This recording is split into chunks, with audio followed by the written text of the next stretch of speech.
అవిశ్వాస ఖననం, జ్ఞానస్నాన స్వీకరణ, విశ్వాస పయనం. వ్యవసాయ పనులు, సముద్రపు గుల్ల నుండి సున్నం తయారు చేసే పనులు, భవన నిర్మాణ పనులు చేసుకుంటూ జీవిస్తున్న ప్రజలను ఆధ్యాత్మిక మార్గంలో నడిపించాలని తలంచిన మిషనరీలు సెయింట్ అలోషియస్ స్కూల్ నుండి ప్రతిరోజు ఈ ప్రాంతానికి వచ్చేవారు.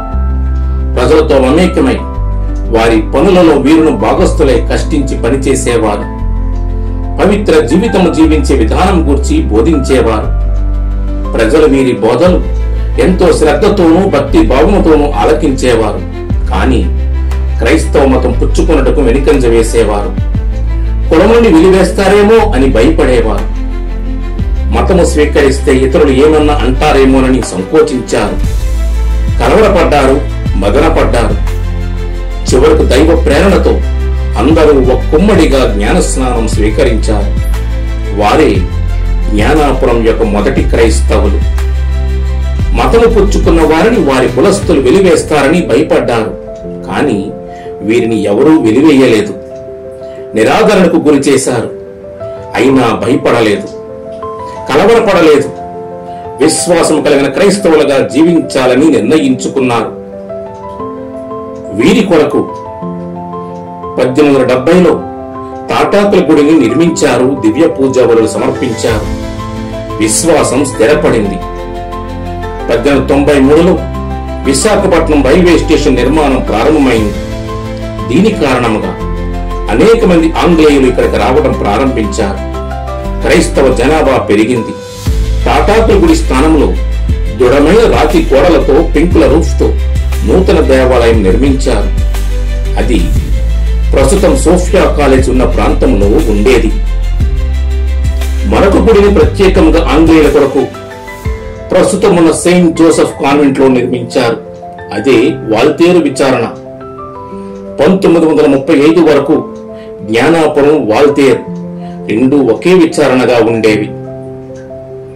ప్రజలు విశ్వాసంలో మరింతగా దృఢపడ్డారు.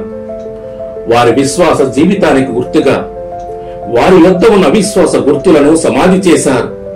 దానిపైనే శిలువ గుర్తు మండపం నిర్మించారు. కాలమాన పరిస్థితుల ప్రభావంతో శిలువ గుర్తు పలు మార్పులకు గురైంది.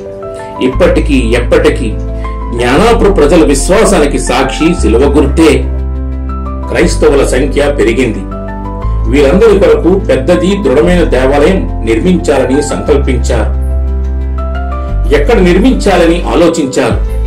తర్జన భర్జనలు జరిగాయి. కొత్త జ్ఞానాపురంలో నిర్మించాలని కొందరు, పాత జ్ఞానాపురంలో నిర్మించాలని మరికొందరు.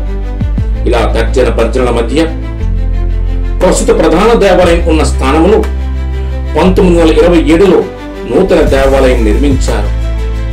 తదనంతర కాలంలో వందల సంఖ్య నుండి వేల సంఖ్యలో విశ్వాసుల సంఖ్య పెరిగింది.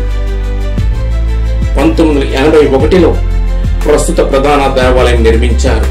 అదే పునీత పేతురు ప్రధాన దేవాలయం.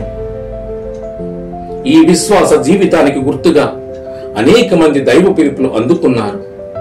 దైవాంకిత జీవితానికి తమను తాము సమర్పించుకున్నారు. మాట పట్టు ఇచ్చారు. గురువులు మఠకన్యలయ్యారు. తమ సభలకు ప్రొవిన్షియల్ సుపీరియర్లయ్యారు. మేత్రానులుగా, అతి మేత్రానులుగా సేవలు అందించారు.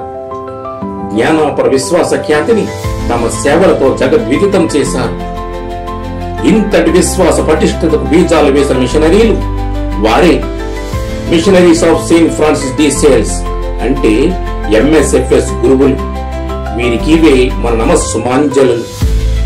ఈ విశ్వాస పైన ప్రస్తుత విచారణకర్తలు ఘనత వహించిన జాన్ ప్రకాష్ ఫాదర్ గారి పారంపర్యతలో మరింత దృఢపడాలని ప్రార్థిద్దాం.